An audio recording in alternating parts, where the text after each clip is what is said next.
E aí, pessoal, aqui é o Elias, professor de História de vocês. Essa aula é dedicada aos alunos do 9º ano da manhã, né, o 9º ano IFCE. Então, o conteúdo aqui vai ser voltado, né, para o IF, né. Esse conteúdo vocês também podem encontrar no livro de vocês, tá bom? Então, lá na unidade 4, é o tema 1, tá? O governo Vargas. E é muito importante que vocês leiam o capítulo, que vocês façam anotações e tirem as dúvidas lá no Classroom.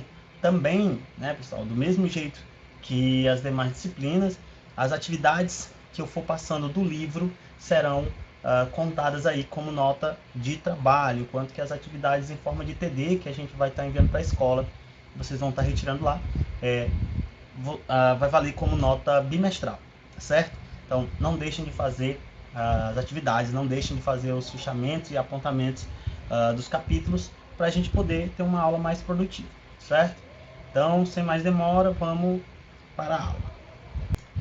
Então, pessoal, Era Vargas é um conteúdo muito importante, né, para o 9º ano, de maneira geral, mas também há uma ênfase aí bastante grande dada pelo IFCE, né? Para quem vai fazer o IFCE, é um conteúdo assim, de extrema importância.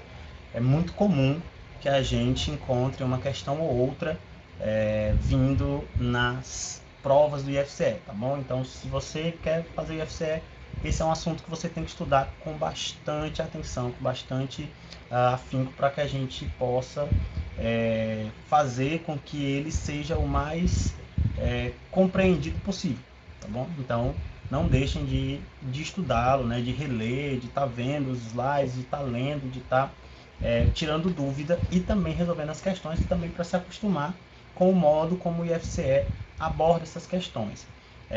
Então vamos aqui, tá certo? Então o governo Vargas, né, ele se estende, né, a era Vargas ele se estende de 1930 até 1945, né, esse é o período que comumente é conhecido como a era Vargas.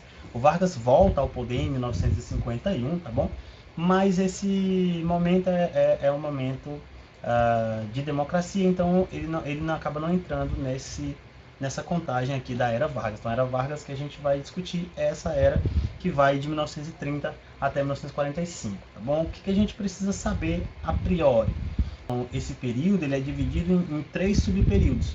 Primeiro, o governo provisório, que é o momento em que o Vargas e a junta militar passam a reorganizar legalmente, né, na tentativa de organizar legalmente essa nova república que se estabelecia.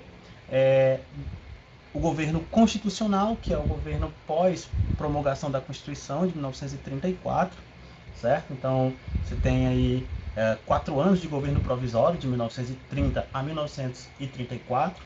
Depois você tem mais 3 anos de governo constitucional, né, em que o Vargas passa a governar legalmente o Brasil até 1937, quando há um golpe, né, um golpe de Estado, que implanta aí uma ditadura, né, que é o Estado Novo, né, que dura de 1937 até 1945. O governo Vargas, né, porque é um assunto bem extenso, é um assunto bem amplo, e que requer um aprofundamento, né, principalmente para a gente que vai fazer o IFCE. É muito importante ter esse conteúdo bem consistente para não haver dúvidas. Pessoal, também é muito importante entender o contexto em que esse período ele se dá aqui no Brasil. Na década de 30, né, 30 e 40, são 2 décadas muito marcantes na história mundial, né, história geral, de maneira muito característica, né? No caso aqui, quando a gente pensa no mundo, nós estamos falando da imediata crise de 1929, a crise da Bolsa de Nova York, né, a quebra da Bolsa de Nova York em 1929. Então, uma crise econômica que se desencadeia pelo mundo e afeta, né, de maneira geral, os mais diversos países, incluindo o Brasil, né, que teve o seu principal produto extremamente valorizado, que era o café, certo? Também a gente é um momento de avanço, no caso da Europa, pós Primeira Guerra Mundial, dos regimes totalitários, né? O avanço do nazismo, o avanço do fascismo na Itália, no caso do nazismo na Alemanha. tá? Então você vai ter um avanço desses regimes totalitários e aprofundamento, né, das críticas, né, aquelas democracias europeias que iam sendo derrubadas, né, e o totalitarismo se impondo sobre essas democracias. E também, né, claro, não poderia deixar de citar, em 1939 a gente tem, né, a Segunda Grande Guerra, a Segunda Guerra Mundial, ocasionada principalmente pelo avanço desse fascismo, desse nazismo, desse totalitarismo, né, lá na Europa. Então, quer dizer, o Brasil ele vivia a era Vargas, enquanto no mundo você tinha essas questões. Então, sempre que a gente pensa em era Vargas, é muito importante a gente ter essa noção mais ampla de que o mundo ele também passava por uma série de questões. E óbvio, né, é evidente que o Brasil não seria um país que sairia de forma totalmente ilesa, né? Claro que essas transformações, claro que esses processos, eles também puderam ser sentidos no Brasil, tá bom? Então, vamos para o que interessa. Então, pessoal, era Vargas tem início, né, em 1930, com o fim da Primeira República, no processo que ficou conhecido como Revolução de 1930. E o que foi essa Revolução de 1930? Durante as eleições de 1930, né, vai haver um rompimento entre o Partido Republicano Paulista, o PRP, e o Partido Republicano Mineiro, né, que leva justamente a um antagonismo entre esses dois partidos de grande importância política naquele momento, e isso leva a um processo que vai, na verdade, colocar em questão a ordem política daquele momento, né? Então, por exemplo, a gente vai ter, de um lado, o Partido Republicano Paulista, que lança a candidatura do Júlio Prestes, tá? E do outro, o Partido Republicano Mineiro lança a candidatura de Getúlio Vargas, né? Na verdade, não só o Partido Republicano Mineiro, mas, na verdade, a coligação entre o Partido Republicano Mineiro, o Partido Republicano Rio-Grandense, o Partido Republicano da Paraíba, né? Esses partidos, eles se coligam, né? Eles criam esse bloco conjunto que ficou conhecido como Aliança Liberal. Então, a Aliança Liberal foi essa coligação formada pelo Partido Republicano Mineiro, pelo Partido Republicano Rio-Grandense, Partido Republicano da Paraíba, e aí eles lançam a candidatura do Getúlio Vargas em oposição à candidatura do PRP, que era o Júlio Prestes, tá bom? Como a gente está falando de um período em que a estrutura política ela tendia a garantir a vitória dos candidatos da situação, tendo em vista todo aquele esquema da República Oligárquica que a gente já conhece, o Getúlio Vargas, né, ele é derrotado, né, ou seja, a Aliança Liberal ela é derrotada na disputa presidencial com a vitória do Júlio Prestes, tá, para suceder o então presidente Washington Luiz. É importante destacar aqui, o então presidente era o Washington Luiz e que ele seria sucedido, então, pelo Júlio Prestes, mas isso não chega nem a acontecer, né, o Júlio Prestes não chega nem a assumir essa candidatura. Então a Aliança Liberal é derrotada, né? Ela é derrotada não só na disputa presidencial, em outras instâncias menores, desencadeia-se um processo que é conhecido como degola, né? Que é a anulação de uma série de candidaturas ligadas à Aliança Liberal. Isso tudo cria uma tensão cada vez maior entre essa coligação, a Aliança Liberal, e o governo instituído, né? Criando aí esse aumento gradativo das tensões que vão levar ao desencadear, literalmente, né, da Revolução de 1930. O pretexto, né, de certa forma, colocado aí para desencadear essa revolução é o assassinato do João Pessoa, que era então o vice, né, o vice-candidato aí a presidente na chapa do Getúlio Vargas. Então era Getúlio Vargas para presidente e o João Pessoa como vice. Tá? Então o assassinato dele, ainda que não tenha uma ligação direta com essa tensão que crescia entre a Aliança Liberal e o PRP e o governo de maneira geral, foi usada como pretexto, né? Então ele é assassinado por uma disputa local na Paraíba, e isso é usado como emblema, né, para o desencadear dessa revolução. Tá?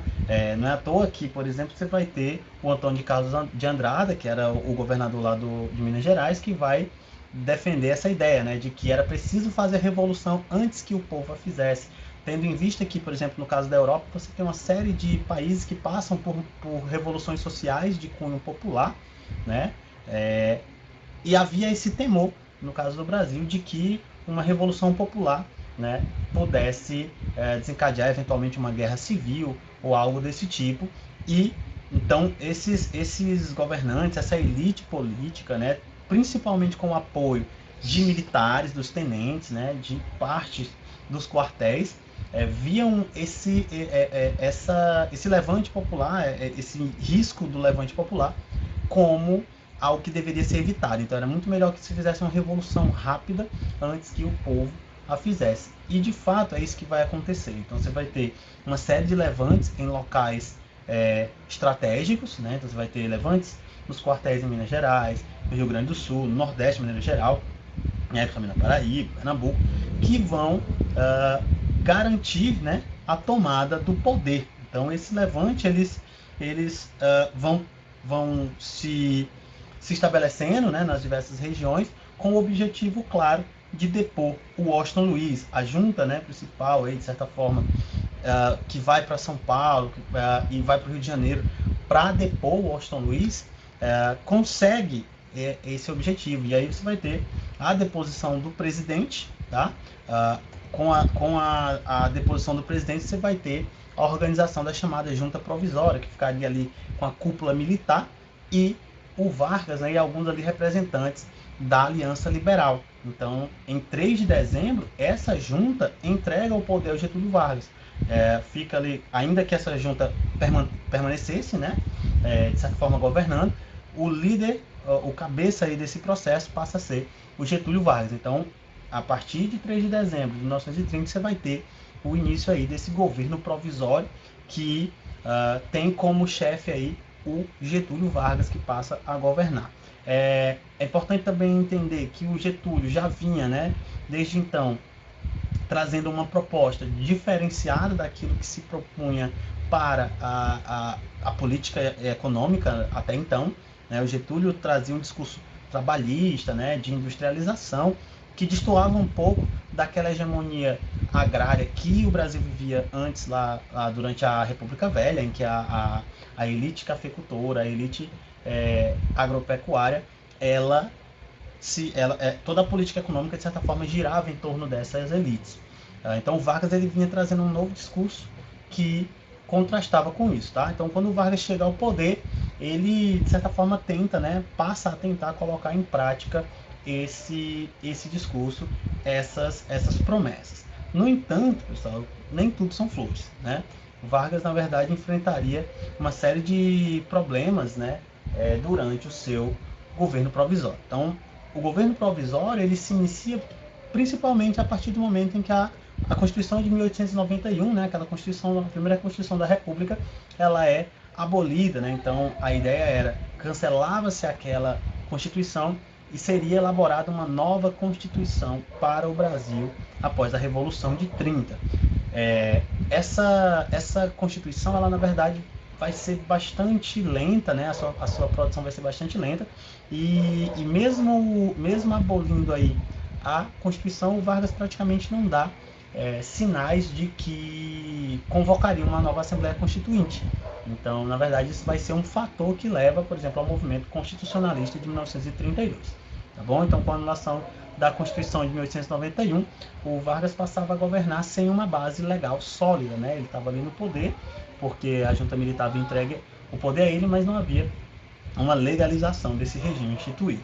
O Vargas, então, ele passa a centralizar o poder. Né? Então, ele dissolve o Congresso Nacional, dissolve as Assembleias Legislativas, as câmaras municipais, e passa a nomear interventores. Então, ele, para substituir os governadores, né? Esses estados, eles passam a receber esses interventores que eram nomeados pelo Vargas, né, e que, obviamente, né, se submetiam ali às vontades dele e tinham, na verdade, pouquíssima autonomia comparada ao que os governadores possuíam antes. Inclusive, isso vai ser um dos fatores também que levam à Revolução, a Revolução Constitucionalista de 1932 em São Paulo. Né? Então, quer dizer, há uma redução drástica da da autonomia dos estados. E isso era a intenção do Vargas. Então, o Vargas também, durante o governo provisório, ele cria 2 ministérios fundamentais, né, para o desenvolvimento da sua política econômica, né, a sua proposta de governo. Então, você tem, de um lado, a criação do Ministério do Trabalho, Indústria e Comércio, que era o ministério responsável, né, pela manutenção e o desenvolvimento de políticas que visavam, acima de tudo, a regulamentação e o desenvolvimento desse setor. Né? Então, como eu falei, o Vargas ele era um cara voltado para essa, né, um governante que acaba se voltando para esse setor mais industrial. Então, cria um ministério exclusivamente para esse fator, tá certo? Então, o Vargas, além desse ministério direcionado estritamente para o trabalho, ele cria também um que é paralelo, que está atrelado a esse Ministério do Trabalho, de certa forma, pelo menos na sua intenção, mas é autônomo. Então você tem aí o Ministério da Educação e Saúde Pública. Como assim esse ministério está relacionado ao projeto, por exemplo, de governo do Vargas? Você tem aí um ministério que se volta para o desenvolvimento da educação, né? Então a educação primária, tá? Então leitura, escrita básica, né? Algumas operações matemáticas, que está ligada à formação de uma mão de obra razoavelmente qualificada, tendo em vista que naquele momento o Brasil ainda vivia uma maioria de analfabetos, né? Uma mão de obra que era desqualificada e, consequentemente, né, mais barata. Também uma forma de atrair, né, as indústrias para o Brasil de maneira geral, ainda que o Vargas tenha uma proposta extremamente nacionalista, certo? E a saúde pública, evidentemente, né, você está ligado a você garantir operários, trabalhadores saudáveis, né, que possam ser o mais produtivo possível. Então você vê que há toda uma série de medidas, essas medidas todas elas atreladas muito a esse objetivo, que era o desenvolvimento do desenvolvimento industrial do Brasil. Bom, o Vargas ele faz parte de um movimento, de certa forma, que a gente considera característico, né, de certa forma, daquele momento, que é o populismo. Né? Então, o que é o populismo? O populismo é aquele é o governante, de certa forma, que se utiliza, né, de uma identificação própria com as camadas populares. Então você cria essa relação, esse vínculo de identificação entre o povo e esse governante, e muitas vezes utiliza desse vínculo, né, dessa pretensão aí de identificação com o povo para atingir vamos dizer assim, objetivos próprios, né? Então, assim, o populismo do Vargas, né, ele vai buscar cada vez mais criar essa identificação entre ele e o povo, de maneira geral. Na verdade, vai tentar criar essa identificação com o trabalhador brasileiro. Não é à toa que essa expressão trabalhador brasileiro, ele se torna, de certa forma, um jargão, né, característico do Vargas, tá certo? O Vargas vai construir, né, a sua imagem como garantia de identificação com as massas populares, também característico desse período. Aliado a esse populismo, a gente também tem o chamado paternalismo, né? Essa ideia de que o Vargas ele era uma espécie de pai da nação.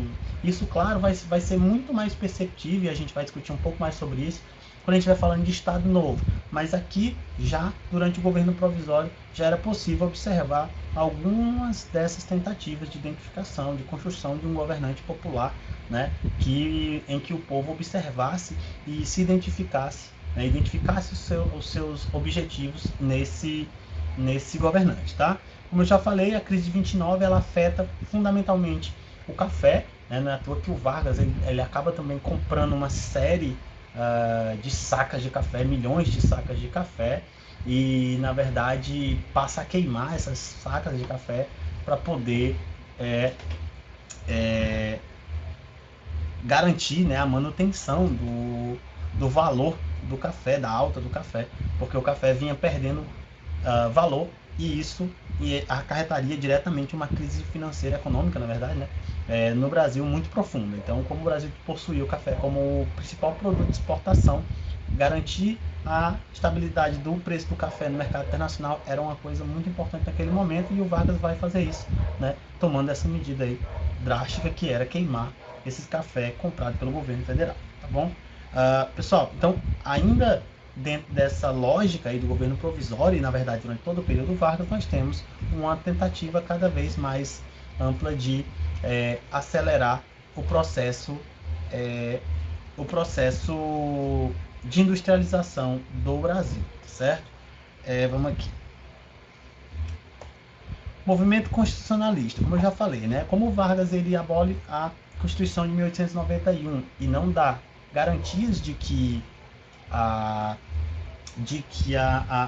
haveria uma Assembleia Nacional Constituinte tão cedo, né? Isso vai desenvolver uma série de conflitos que, na verdade, tinham vários fatores, mas que um deles era esse, né? E, na verdade, esse, de certa forma, vai acabar se tornando aí o motivo maior, vamos colocar assim, ou pelo menos o motivo que identifica essas lutas que vão surgir em decorrência da relação do Vargas com os estados. Então, o movimento constitucionalista, em 1932, ele é um movimento localizado ali, né, principalmente ali no caso de São Paulo. Você vai ter a nomeação de interventores para São Paulo, e isso vai se dar de várias formas, né? O Vargas recua várias vezes.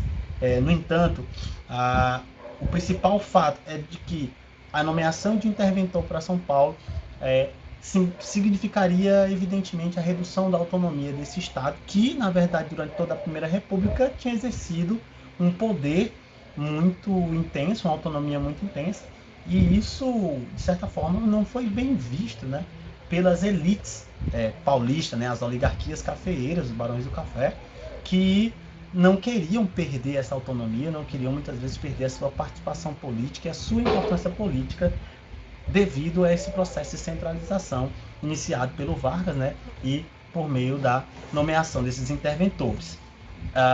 É nesse sentido que você vai ter o surgimento da chamada Frente Única Paulista, né, que vai reunir ali aqueles partidos políticos que se opunham a esse processo implementado pelo Vargas, e principalmente, né, pela elite mais conservadora local, que passa a questionar, né, a fazer movimentações em oposição às políticas do Vargas, né, principalmente aí essa política intervencionista.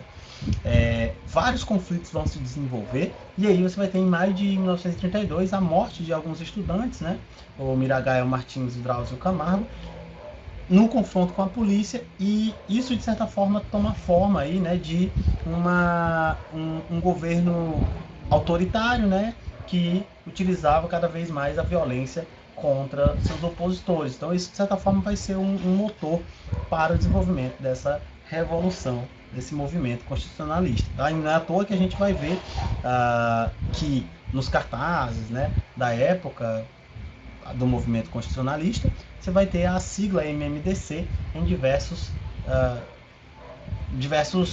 pontos, né, usando aí a morte desses estudantes como símbolo revolucionário. Tá? Então a gente vai ter um movimento composto principalmente de jovens, né? Você vai ter alguns setores não só militares vão participar desse processo, a chamada campanha do ouro, né, para o bem de São Paulo. Então você vai ter uma série de doações de joias, de ouro, dinheiro, de ferro, para poder garantir, vamos dizer assim, uma munição, medicamentos, né, material para a produção de armas e tal. Então havia aí uma revolta localizada ali em São Paulo, e que passa a enfrentar diretamente as forças federais aí durante alguns meses, né? Vargas utiliza de todo o seu poder, de certa forma, aí, para poder combater esse movimento, né? Então você vai ter bloqueio naval, você vai ter cerco a São Paulo, você vai ter bombardeio em São Paulo, você vai ter 3 meses aproximadamente de combate.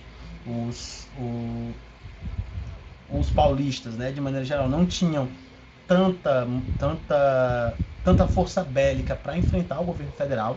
Então você vai ter, claro, um movimento localizado, né, onde não havia também o apoio completo de toda a população, né? Havia a crença, por exemplo, né, antes dos conflitos de deflagrarem, acreditava-se que, por exemplo, o Rio Grande do Sul entraria no conflito também ao lado de São Paulo, mas, no entanto, isso não acontece.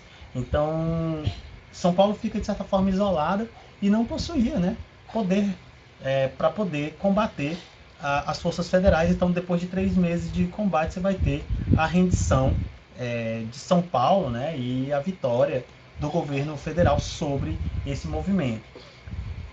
Dessa derrota desse movimento, né, ela na verdade é uma derrota parcial, né, e uma vitória também, na verdade, porque ainda que São Paulo tenha perdido a guerra, né, vai trazer à tona o fato de que era necessária a convocação da Assembleia Nacional Constituinte, né, e Vargas, de certa forma, acelera esse processo, né? Os paulistas também, de certa forma, ganham aí, né, a possibilidade também de escolher, de certa forma, o seu interventor, o que garante aí, na verdade, isso fazia parte de uma tentativa do Vargas de garantir uma certa pacificação ali com os paulistas, tendo em vista a importância de São Paulo para a economia daquele momento, né, e também por ser o centro de uma elite política extremamente importante naquele momento. Então, mesmo frente a toda uma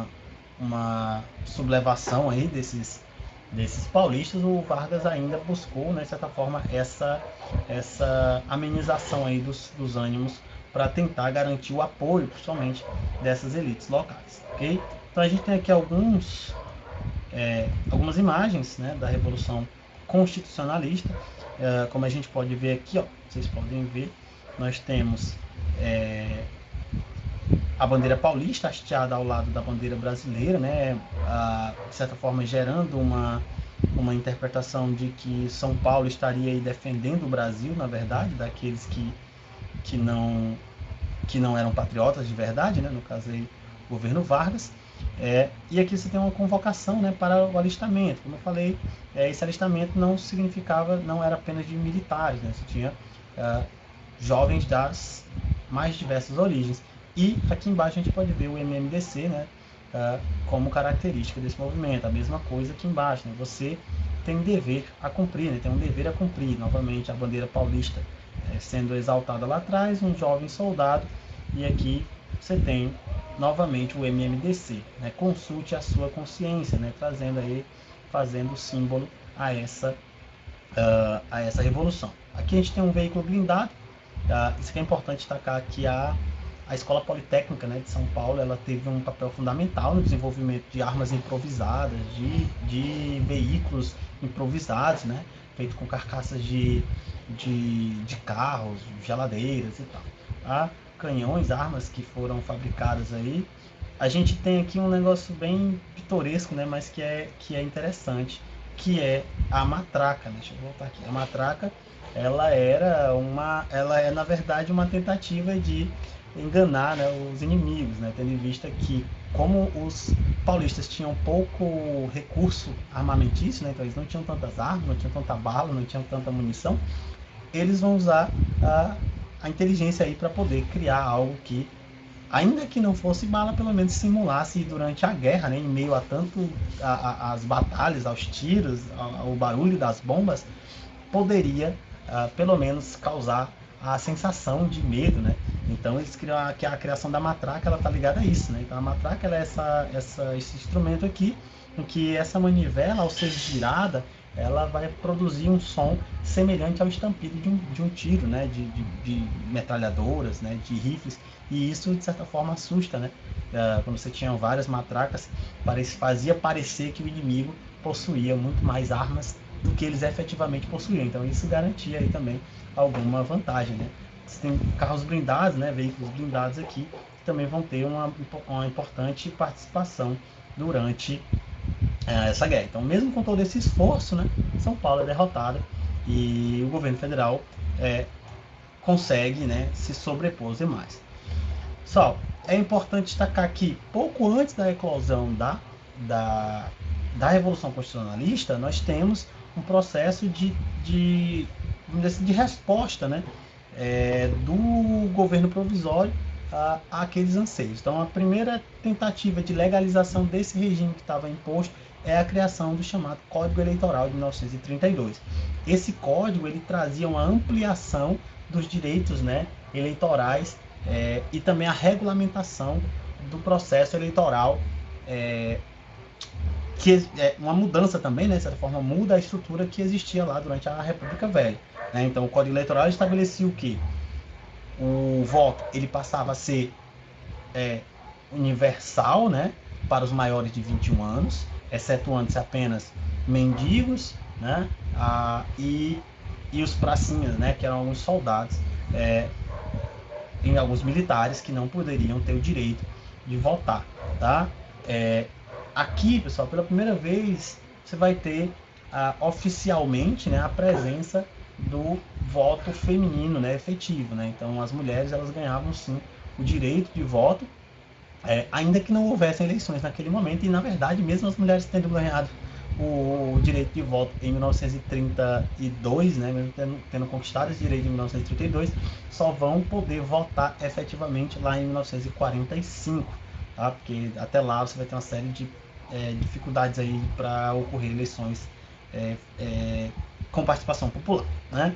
A gente vai ter a instituição do voto secreto, lembra lá que durante a República Velha o voto ele era aberto, né? E o Vargas também cria a chamada justiça eleitoral, né, com a criação dos tribunais eleitorais, que, por exemplo, existem até hoje. Né? Então a gente tem hoje, criava-se aqui o Tribunal Superior Eleitoral e os tribunais regionais, né?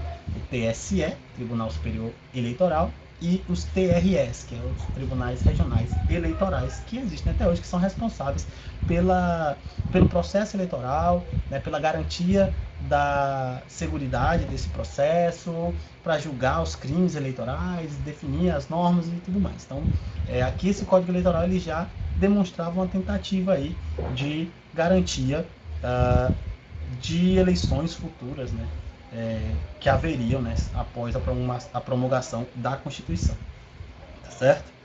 Não faltavam também analfabetos, tá? Então analfabetos não votavam, e nem mendigos e nem soldados.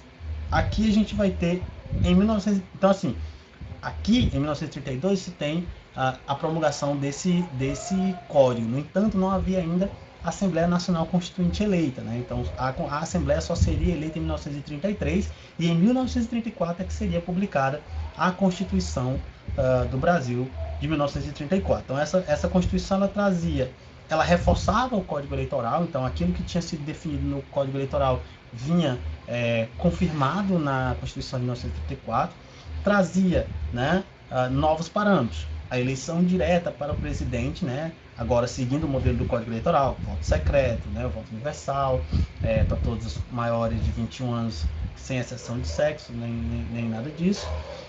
No entanto, essa cláusula ela só serviria para a eleição seguinte. Então, imediatamente, em 1934, não haveria eleições diretas. Não é à toa que a Assembleia Nacional Constituinte ela elege o Vargas para presidente naquele momento. Tornava obrigatório e gratuito o ensino básico, né, e facultativo o ensino religioso. Né? Então, aqui obrigava-se o estudo, né, primário, então português, né, era obrigatório aprender o português, as operações básicas, escrita e tal. Tá? Isso aí se tornava obrigatório a partir de 1934. A Constituição também trazia uma série de regulamentações sobre direitos trabalhistas, né, que já vinham sendo colocadas em questão há bastante tempo, né, desde o início do processo aí de formação da classe operária no Brasil, mas que ainda não possuíam respaldo legal. Então você vai ter a regulamentação da jornada de trabalho, né, folga remunerada, férias, tá certo? Salário, né, regulamentação do trabalho infantil, regulamentação do trabalho feminino, tudo isso vinha já ali aparecendo na Constituição de 1934 e seriam ampliados em 1943 com a promulgação lá da CLT, né, do Código da Consolidação das Leis do Trabalho. E aí você também vai ter aqui o Vargas, né, como eu falei, o Vargas tinha uma proposta de industrialização, mas uma proposta de industrialização extremamente nacionalista. Então o Vargas vai buscar, né, a nacionalização de uma série de empresas, né, e recursos. Então não é à toa que o Vargas aqui, nesse processo, ele vai construir indústrias, né, nacionais responsáveis pela extração de determinados recursos, né, de forma monopolizada, certo? Então você tem aí esse primeiro momento do governo Vargas. Então, pessoal, por hoje é só, né? A gente vai discutir mais na próxima aula sobre o governo constitucional do Vargas, tá? Então a gente vai fazer uma análise mais profunda sobre as forças políticas que surgem durante o período da era Vargas, né? Principalmente ali pós o governo constitucional. E mas na outra aula, então, vão ser 3 aulas, né? Essa primeira a gente falou um pouco sobre o governo provisório, na próxima aula a gente vai falar sobre o governo constitucional e na outra a gente vai discutir sobre o governo do Estado Novo. Então a gente tem que ir lentamente para a gente poder ser o mais proveitoso possível. E como falei, a era Vargas ela é uma era muito extensa e muito complexa para a gente poder passar rapidamente, tá certo? Então não deixem de fazer as atividades, não deixem de anotar as dúvidas e me enviar lá no Classroom, tá bom? Para eu poder responder o quanto antes e aí a gente vai se comunicando. Então, obrigado por assistir, até a próxima.